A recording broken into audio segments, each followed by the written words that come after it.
Yo, what is going on, everybody? This is SERG, VICENTE, the host of the Fight Podcast. It has been a minute.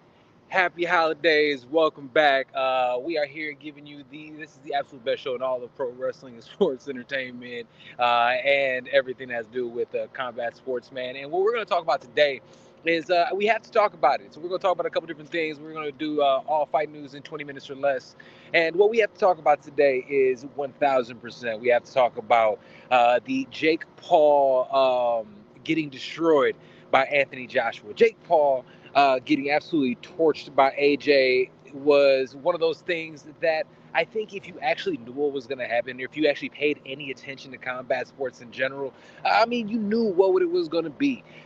Jake Paul is somebody that, kudos to him, he's somebody that has, over the last 6 years, has developed himself into some sort of competitive boxer. But when it boils down to it, is dude really that nice? Can he compete? And a lot of people asked in terms of can he compete with some of the best in the world? And I think I was always one of those people. I think a lot of people always said, like, no, dude is an absolute scrub when it really boils down to it. He has a lot of deficiencies. And if we actually look at his last few fights, you look at the fight with, Chavez Jr., you look at those other fights like that. I mean, these have not been entertaining fights. Maybe he's gotten a finish, maybe he's done things, but when he's fighting anybody that has a modicum of some sort of anything, any type of athleticism, any type of boxing skill, I think everybody understood that he was going to get torched. So he goes in there against a, Olympic gold medalist. He goes in there against a multiple-time heavyweight champion. This is the first time he stepped in there with somebody that was legitimate. First time he stepped in there with somebody who was, still, I'm not going to say in his prime, but he's still somebody that is an active boxer, a legitimate boxer. So he goes out there, and I'll be honest with you, everybody wants to give Jake Paul a lot of credit. I'm not going to do so, all right? I'm not going to give him any credit for going in there and doing what you're supposed to do. You're supposed to compete. Everybody's like, look, Jake Paul, let's give him a lot of props because he got in there. He showed cojones. He showed balls to go out there and do his thing. And I'm going to be very honest with you guys. Anybody that makes the walk has balls. Salute to them. But if I'm really going to go ahead and look at it, am I going to give Jake Paul credit for stepping in the ring? Absolutely not. Absolutely not. And the reason I'm not giving him any credit is because how he competed. And if it boils down to it, man, he didn't compete. He went out there and did everything he could not to compete. He was out there shooting double legs. That PFL MMA deal must have absolutely gone through for him because he was shooting double legs like a prime Yoel Romero, okay? He ended up having 13 takedown attempts and only landed 16 shots. Just give you a little bit of an idea of what was happening there. I mean, he's one of those guys that when we really boil down, look at it, look, again, salute to him for going out there and doing it, but I'm not going to give you props for something you're supposed to do. He ran. My man put his track cleats on and just started taking off. He was shooting for double legs. He was doing it. So was he actually actively trying to win the fight? A lot of people I'm seeing are comparing, hey, he lasted longer than Francis Ngannou. Here is the key difference between what he and Francis Ngannou did. Francis Ngannou legitimately thought he was going to win that fight. He beforehand had a fight with the Gypsy King Tyson Fury. He dropped Tyson Fury. So going in there, in his mind, he was going to win. In his mind, he literally looked at it and was like, I'm going to go out there and I'm going to go out there and win this fight. And because of that, he tried to win and he ended up getting stopped in vicious fashion by Anthony Joshua. But I digress. Let's go ahead and jump into it. In that fight, Jake Paul ran for 5 rounds. When he finally got tired, he ended up getting caught with a shot. He ended up getting dropped twice in the 5th round, and then he ended up getting finished in the 6th round. AJ looked like he carried him. To be very frank with you guys, there were moments in time. Look, I understand you can be rusty. I understand all these other things, but when we were really looking at it, was he being competitive? Was he cutting the ring off? Was he doing the things that somebody at his skill set should have been doing? No. So I knew he was going out there and actually just carrying Jake Paul. I'm not mad at it because he finished it the way he was supposed to. He had a fight. He has already a fight signed coming up with Tyson Gypsy King Fury. That's going to sell out in the UK. People are going to love that. So there's that. what's next for that's what's next for obviously Anthony Joshua. What's next for Jake Paul? Well, in terms of next for Jake Paul, he got his jaw broken in two places. Being the fact that he got his jaw broken in space and the type of break that he ended up having, unfortunately for him, he probably won't be able to compete again until 2027, if we're going to be completely honest. So if he hasn't been able to compete until 2027, I mean, realistically, he says he wants to go back down to cruiserweight. Is he going to fight the guys like a Jairo Pataya or Zurdo Ramirez or David Benavidez? I don't believe that that's going to happen. I can absolutely see him continuing the fact that he's doing, fighting these older fighters, maybe a rematch because Anderson Silva, oh my God, we'll talk about that in a moment. Maybe he gets a rematch with him because he's old as shit. So he might end up fighting him again. People are saying maybe Francis Ngannou. I doubt that because of the damage that he sustained against, Anthony Joshua. I absolutely don't see that happening. But regardless of that, like I said, he will be back. I'm curious to see what happens there. All right, moving right along. The rest of the card. The rest of the card honestly was entertaining. If we're looking at the Alicia Baumgardner fight, I'll be honest with you. I'm glad that she won. I'm a big fan of Alicia Baumgardner. I want her to get away from Derek James and the team over there. I'll be honest with you.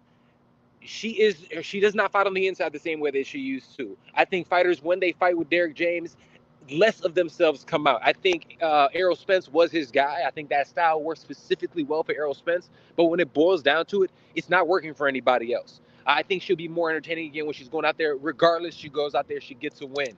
Also on that card, we had two MMA legends going at it. We had, Tyron Woodley going out there against Anderson Silva. Anderson Silva absolutely completely toyed with him. Tyron Woodley needs to retire from boxing, never compete in that shit again. Salute to him for going out there in a Roof Sports shirt. Duke Rufus just passed away, unfortunately. Salute to the legend. But he goes out there, and Anderson Silva in the second round, oh my God, my man hits him with the Roy Jones little heel tap, uppercut. Beautiful work, gets him out of there. Anderson Silva proves once again why he is still a commodity. I love Anderson Silva. All in all, great card. Look, I'll say this about Jake Paul. Jake Paul, in my mind, is a terrible boxer. Complete buns, okay, if we're really talking about boxing. Doesn't move his head movement. For the YouTube guys, 1000%, he's great. Fight KSI, do those type of things. But in terms of a promoter, what he's done for women's boxing and things of that nature, I can't hate on him. Salute to him for that. All right. Speaking of a legend, is somebody I really care about. I want to talk about Terence Bud Crawford. It happened last week. I haven't had an opportunity to talk about it yet. Has just retired. 42-0 after the debacle with the WBC. For people who do not know, the WBC ended up stripping him of his title, saying he did not pay the $300,000 that they were supposed to get. We would discuss that at some other point in time. Fuck the WBC for that. That's totally insane. But when we're looking at it, his career, we're talking about one of the Mount Rushmore guys in boxing. What a complete legend. I mean, he, in his entire career, 42 fights. This dude has never got to the scorecards, and he never lost a card. 42 fights, never a split decision. We're talking about one of the greatest to ever do it. I mean, from this era, if we're looking at it, the only people that can even compare is a Floyd Mayweather, a Manny Pacquiao, somebody along those lines. People always look at him and say, oh, he didn't fight anybody or he didn't fight enough guys. That wasn't his fault. His promoter, Bob Arum, in Top Rank, they didn't want to help him out. They didn't want to go out there and do that. And then on top of that, other guys in the sport themselves in that weight class at the time wouldn't compete against him. They were trying to ice him up because everybody knew how good he was. As much of a boxing fan and combat sports fan that I am, I'm almost upset at myself that I didn't get into him and be a fan of him as quickly as I should have. The dude's a legend. I've gone back and watched all of his fights. Salute to Terence Bud Crawford. What an absolute legend, one of the greatest to ever do it. And I am blessed that I've had the opportunity to interview him more than once. I've had the opportunity to meet him like 4 times. So salute to one of the GOATs, Terence Crawford. All right, last thing I wanted to talk about. Final thoughts. Hey, man, the world is absolutely healing. All right, the world is healing when you have moments like Jake Paul and his MAGA self. Yo, what a fucking nerd to come out there and be as tone deaf as he is, to come out in a Hulk Hogan gear. Yo, Hulk Hogan's a piece of shit. Jake Paul's a piece of shit for going out there and rocking Hulk Hogan's gear. Okay, I don't care if you're mad at me for saying it. It's the reality of it. All right. So he goes out here in Hulk Hogan gear and he gets absolutely stopped. Beautiful to watch. And then on the other side, Andrew Tate, the top douche, he goes out there and also I see him on his knees rolling around and gets beat up by an absolute scrub. Oh my God. We are healing people. We're out here. I love everything that I saw with that. Yes, the two of them were afterthought. But look, check this out. We will be back. You will see so much more of me. Make sure you like, share, and subscribe. Follow us, follow myself on X, IG, all those things. Subscribe, like, let everybody know about the Fight Podcast. And I was a little rusty. It's been a minute. But this is what we're gonna start doing. We'll be back at multiple episodes a week. Check out our pro wrestling show and follow us everywhere. Love you guys. I'm Serg VICENTE, the host of the Fight Podcast. And wait, we got to make sure. We also got merch. We got all kinds of stuff. Listen everywhere podcast and it's available. I got some more stuff I got there. There it is.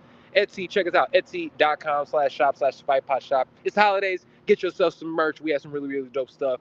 Go ahead and check that out. All in all, love you guys. We will see you next time right here on the Fight Podcast. Like, share, subscribe, let everybody know about the absolute best show in all the combat sports. And check out Follow Substack. See y'all later. Peace.